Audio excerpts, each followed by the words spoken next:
Bueno, yo lo describiría un momento bueno, positivo, en el sentido de que después de la pandemia las iglesias se han ido recuperando. Eso de corregir la forma de hacer células es bien difícil porque es una inercia ya de más de 30 años que la misión trae. Hay hermanos, hermanas que se formaron bajo ese modelo, nacieron con células en su casa, entonces aprendieron a hacer células de esa manera. Creo de que es como un gran barco, que mientras más grande es el barco, más difícil es lograr que en el océano pues, pueda cambiar de rumbo y mucho más pues dar una vuelta de 180 grados, ¿no? Yo diría que lo que más me interesa y la principal visión que yo tengo hacia el futuro tiene que ver con el tema de llegar a una madurez en la fe, una madurez en el cristianismo.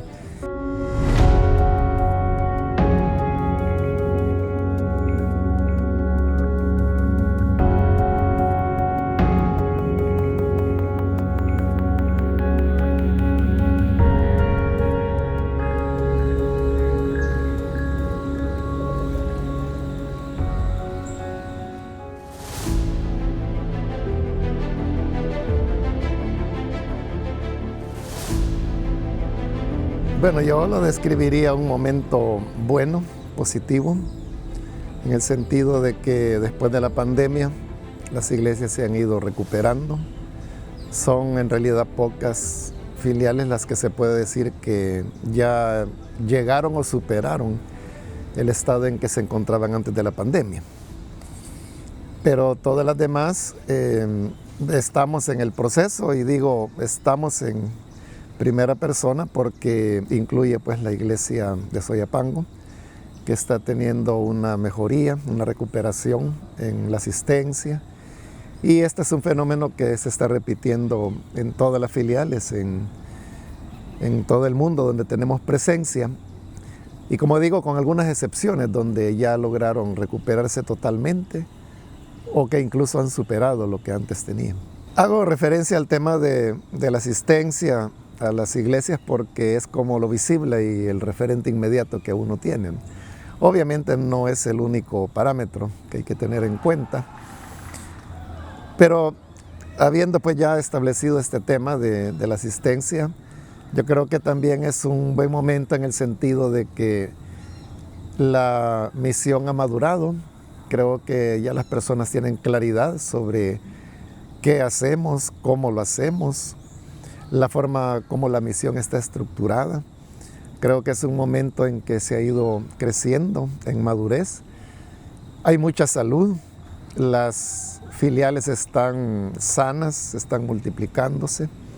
Creo que es bien difícil poder decir cuántas filiales tiene Misión Cristiana Elín, porque es un dato que está cambiando constantemente, pero está cambiando en sentido positivo. Siempre hay hermanos que están abriendo nuevas filiales, por ejemplo, y que no la reportan porque están en ese proceso de apertura. Entonces, saber a ciencia cierta en cuántos lugares se está trabajando es bien difícil porque los hermanos esperan a que se consolide y luego darlo a conocer. Pero también yo creo que ha habido un crecimiento en cuanto a temas de comprensión de lo que es el Evangelio. Ha habido una maduración. Creo que hoy hay una reflexión más madura en cuanto a los temas bíblicos, en cuanto a cómo se interpreta la palabra, cómo debemos acercarnos a ella. Creo que hay más respeto hacia el texto de las Escrituras, más profundización, diría yo, en su enseñanza.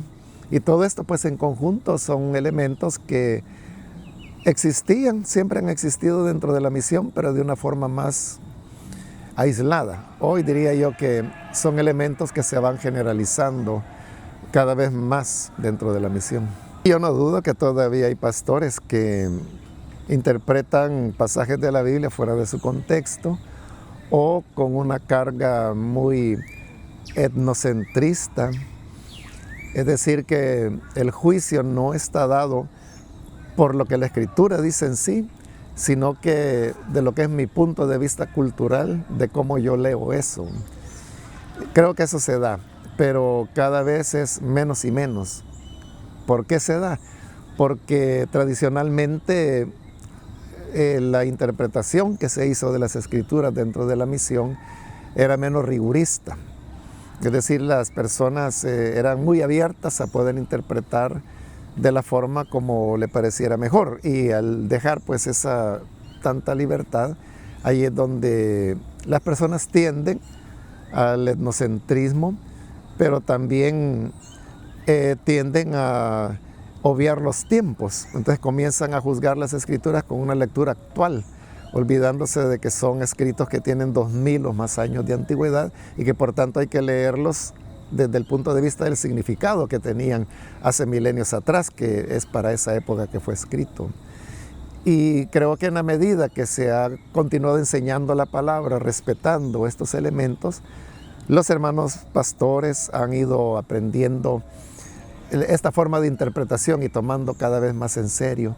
Y yo lo veo en el sentido de que cada vez hay más hermanos interesados en formarse, interesados en leer, interesados en poder estudiar, o muchos de ellos que se me acercan y me piden sugerencias sobre qué pueden leer o dónde pueden encontrar tal o cual información. Entonces estoy viendo un interés por la seriedad de la interpretación en la palabra que hace unos años no se veía.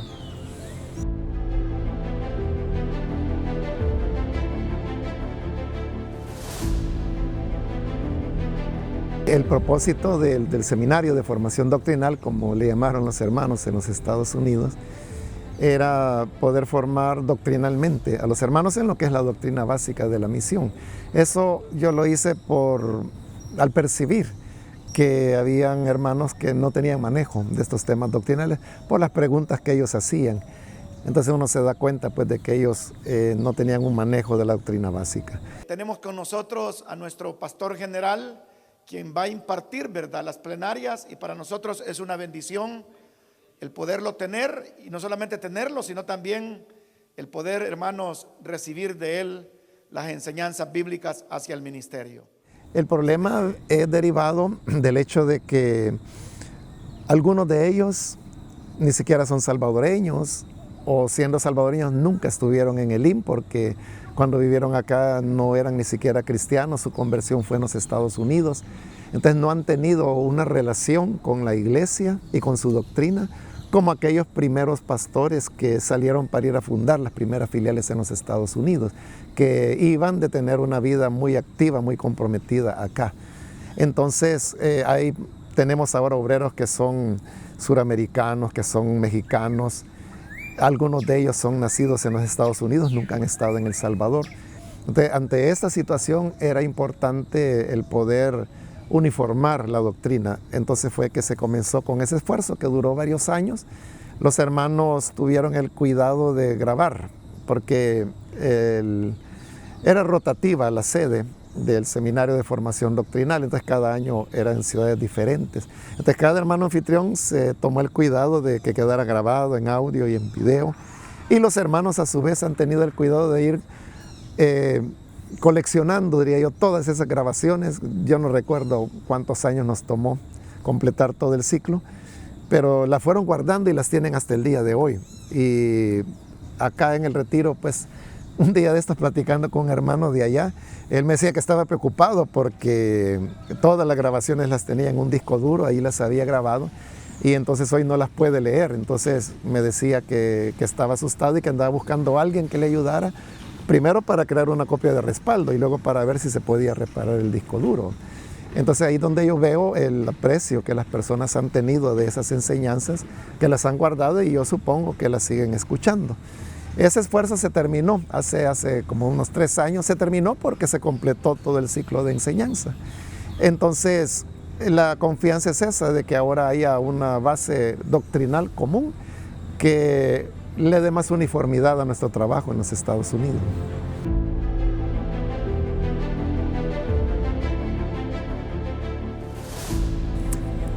Eso de corregir la forma de hacer células es bien difícil, porque es una inercia ya de más de 30 años que la misión trae.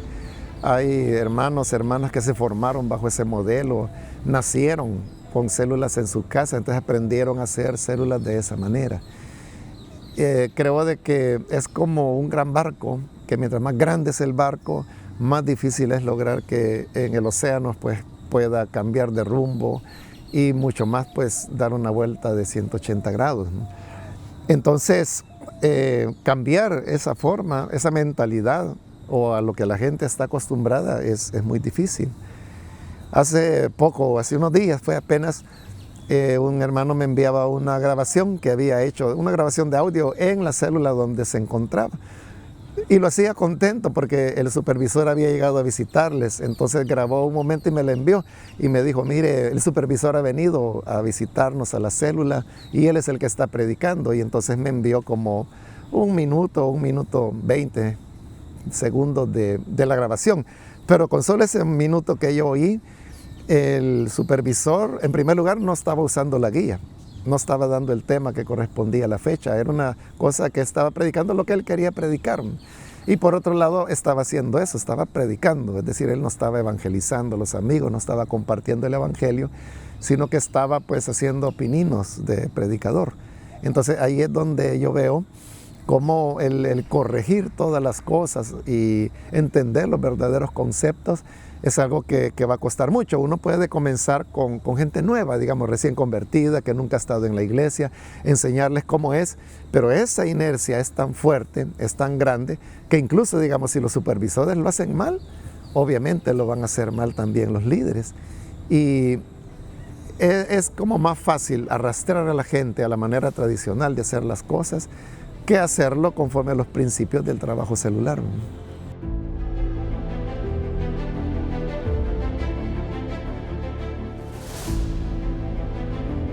Bueno, Europa es un terreno fértil, en primer lugar pues porque hay muy poca presencia de evangelio por un lado, y por el otro lado porque la población migrante latinoamericana está aumentando, está creciendo en Europa. Esto ha permitido de que las iglesias se vayan multiplicando relativamente rápido, de manera pues que en Italia ya son 7 iglesias con las que se cuenta.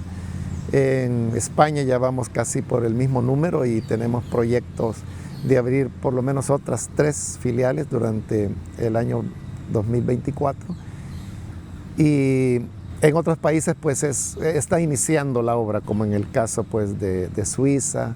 En Bélgica tienen más tiempo, pero el problema en Bélgica es que la migración latinoamericana no es tan fuerte como los países del sur de Europa. Pero ahí están los hermanos creciendo y luchando. Entonces yo veo de que a futuro estas iglesias van a fortalecerse, van a crecer y vendrán también nuevas generaciones donde ya se va a ir alcanzando a autóctonos de los países europeos. En el caso de España creo yo que es las iglesias donde más se ha avanzado en ese sentido, en el sentido de que hay más miembros españoles, autóctonos de España, y no solo eso, sino que también tenemos ya obreros que son españoles, que no son salvadoreños. En las otras filiales ya tenemos miembros, en el caso de Italia, en buena parte de las filiales ya hay miembros italianos. Todavía no se ha llegado al punto de que podamos tener a un pastor italiano, Dios mediante llegue pronto ese momento. Y en el caso de Bélgica, pues ya hace ya bastante tiempo que tienen células en francés, que es uno de los 3 idiomas oficiales que se hablan allí. Ha habido intentos de abrir una célula en neerlandés, que es el otro idioma, un poco más complicado para nosotros latinoamericanos aprenderlo, porque es una lengua pues, de una raíz diferente, pero no se ha logrado consolidar, pero en algún momento va a llegar ese punto. Y esto habla del alcance que se está teniendo hacia los europeos.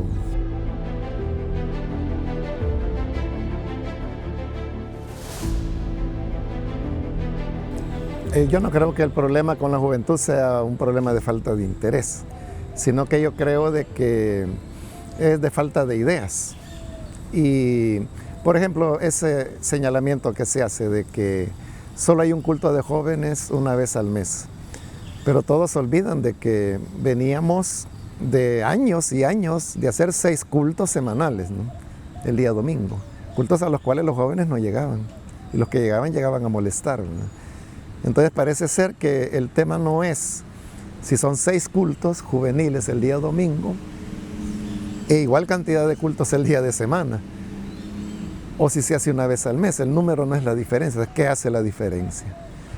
Hace como 15 años creo que fue ya, cuando se comenzaron a hacer los cultos de jóvenes mensuales, recuerdo unos jóvenes, eran muchachos ellos, en esa época, hoy ya son hombres, pero en esa época eran jóvenes y ellos hicieron la crítica: ¿qué tienen de especial los cultos de jóvenes si son iguales que los de adultos, con unas cositas que cambian?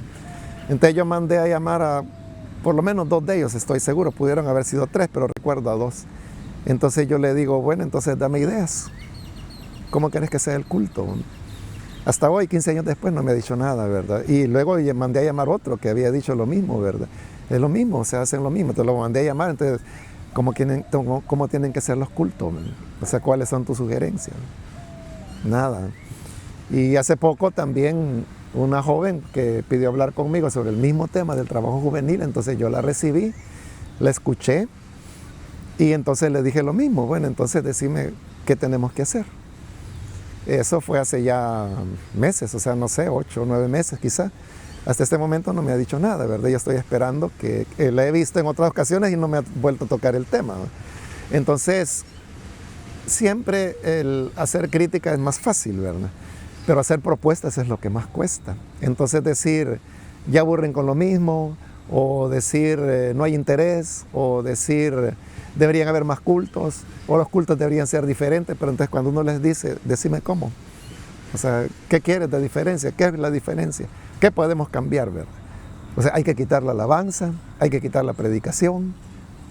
¿Qué hay que hacer, verdad? Entonces no dicen nada. Entonces por eso digo que más no es una cuestión de falta de interés, sino que es una cuestión de falta de aportaciones, de ideas. Entonces, pero si alguien pudiera tener una idea razonable, diría yo, y que de verdad va a innovar y que de verdad tiene una sustentación de que esas son las preocupaciones de los jóvenes, las auténticas, entonces sin duda se seguiría ese consejo. Los jóvenes que argumentarían eso, que dijeran de que no hay un presupuesto asignado para la juventud, yo les diría que hace unos años, antes de 2001, tampoco había un presupuesto asignado para iglesia infantil, era 0. Pero ¿qué ocurrió? Que cuando comenzó a haber propuestas concretas que eran viables, cuando hubo planes de trabajo, entonces la iglesia inmediatamente comenzó a asignar un presupuesto, que es el que se sigue asignando mes a mes hasta el día de hoy. Entonces yo creo de que si hay ideas y propuestas que realmente hagan sentido y que uno sabe de que eso va a llenar las necesidades auténticas de los jóvenes, o sea, no hay duda de que la iglesia podría dirigir fondos hacia ese esfuerzo.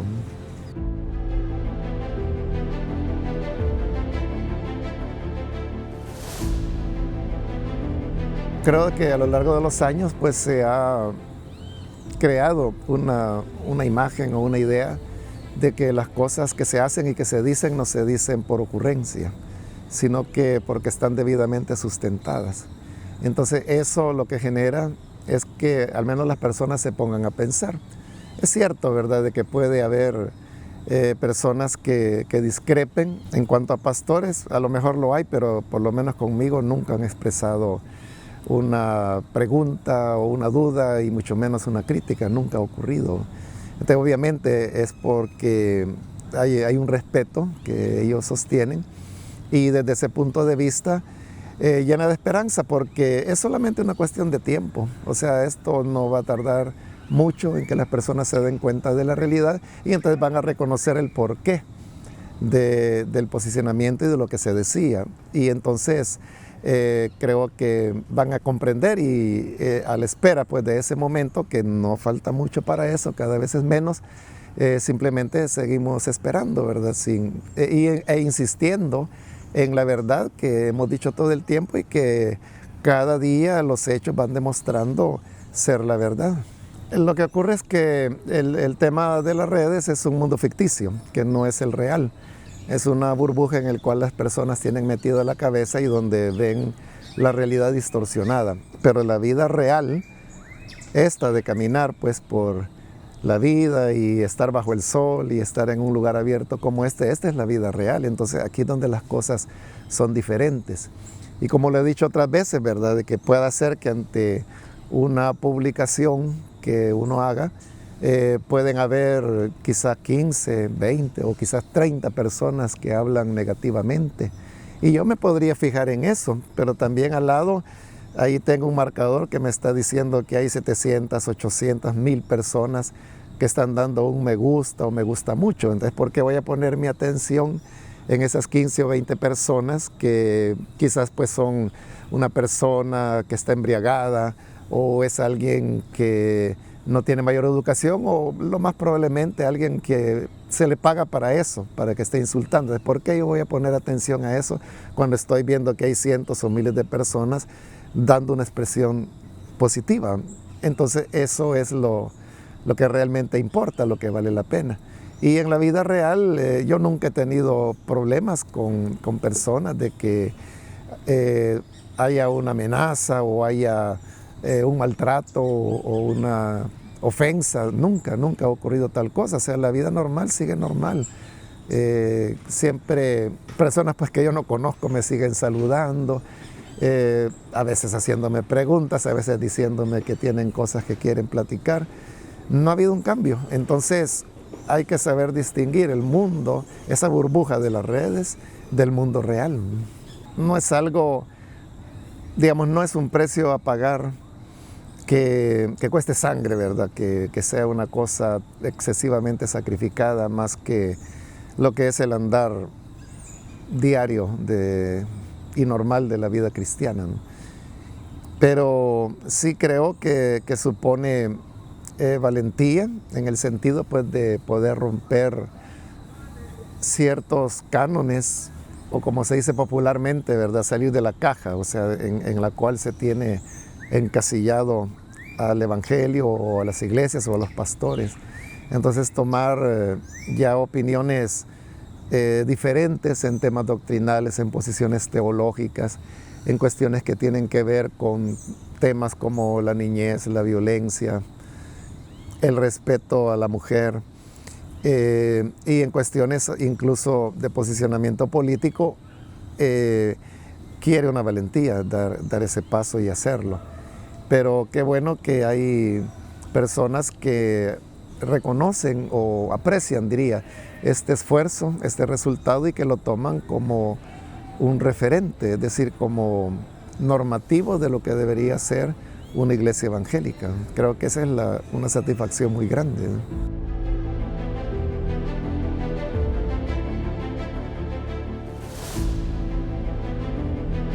Yo diría que lo que más me interesa y la principal visión que yo tengo hacia el futuro tiene que ver con el tema de llegar a una madurez en la fe, una madurez en el cristianismo, que hablando específicamente de los ministros, que ellos puedan tener en primer lugar un compromiso con las escrituras, con el apego a lo que la palabra dice, una seriedad en la enseñanza, una madurez en la forma de hacer el ministerio. Creo que eso para mí sería el logro más importante que se pudiera tener, más importante incluso que el hecho de abrir y abrir y abrir más filiales, que en realidad nunca ha sido como la meta de la misión, sino que han sido elementos que se han dado de manera natural o espontánea, sobre todo guiados por las migraciones que llevan a los miembros de la iglesia a diferentes ciudades, países del mundo, y ahí es donde ellos comienzan a trabajar. Porque si nos preguntamos cuál es el plan misionero de Elim para los próximos 5 años, ese plan no existe, o sea, nunca ha existido. Simplemente ha sido un crecimiento que se ha ido dando naturalmente. Muy raras veces ha habido una intencionalidad. Sí recuerdo hace bastantes décadas atrás, cuando intencionalmente nos propusimos abrir una iglesia Elim en cada cabecera departamental. Ya habían en la mayoría de El Salvador, pero sí recuerdo que no había, por ejemplo, en Morazán no teníamos una iglesia abierta. Y ahí sí fue una cuestión expresa, ¿verdad? Que Elim Internacional dijo, vamos a abrir allí una filial en esta cabecera. Entonces ese, digamos, es como un ejemplo. Y no recuerdo muchos más porque no los han habido, de que uno diga vamos a ir a tal país o vamos a ir a tal ciudad. No lo ha habido. Tal vez ha habido inquietudes, como por ejemplo en el caso de Miami, ¿verdad? Era una ciudad de la cual siempre se hablaba, que se decía, bueno, habiendo tanto hispano allí, ¿cómo es de que no hay nada de Elín?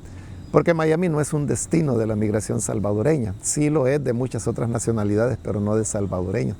Pero finalmente se dio y ahora pues ya tenemos varios años de tener allí una filial. Pero de nuevo, ¿verdad? No es que se hizo intencionalmente, sino que el crecimiento mismo de las iglesias va dando eso.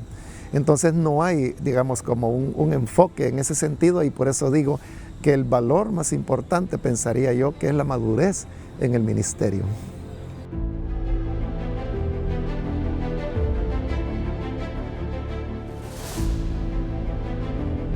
Con frecuencia nosotros hablamos sobre el tema de la gracia y decimos, y la definimos de esa manera, aunque no es una definición correcta, pero tradicionalmente se dice que gracia es recibir algo inmerecido. Hay algo de verdad, pero no es la idea completa de lo que significa caris en el griego, que es gracia, ¿no? Pero bien, hablamos de la gracia, de lo inmerecido, pero no llegamos a pensar en la profundidad de lo que eso significa. Entonces lo que verdaderamente importa y lo que nos hace ser lo que somos, en realidad es la gracia del Señor. Es decir, no aquello en lo cual nosotros nos empeñamos, en lo cual nos esforzamos y en lo cual trabajamos y que gracias a ese esfuerzo lo obtuvimos, sino que lo tenemos como un regalo, como un don de Dios. Y así como Jesús es el regalo de Dios para nosotros, porque el Padre nos entregó a su Hijo, también nos ha regalado el don del Espíritu Santo, el regalo del Espíritu Santo. Nos ha dado los dones, los regalos del Espíritu Santo, que nosotros pues usamos el nombre de dones, ¿no? Pero todo eso viene por gracia.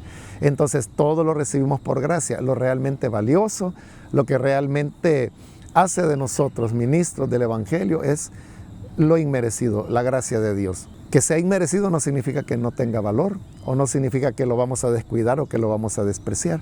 Al contrario, tenemos que cuidarlo como un gran regalo, porque que sea gratuito no significa que no tenga precio o que no tenga costo.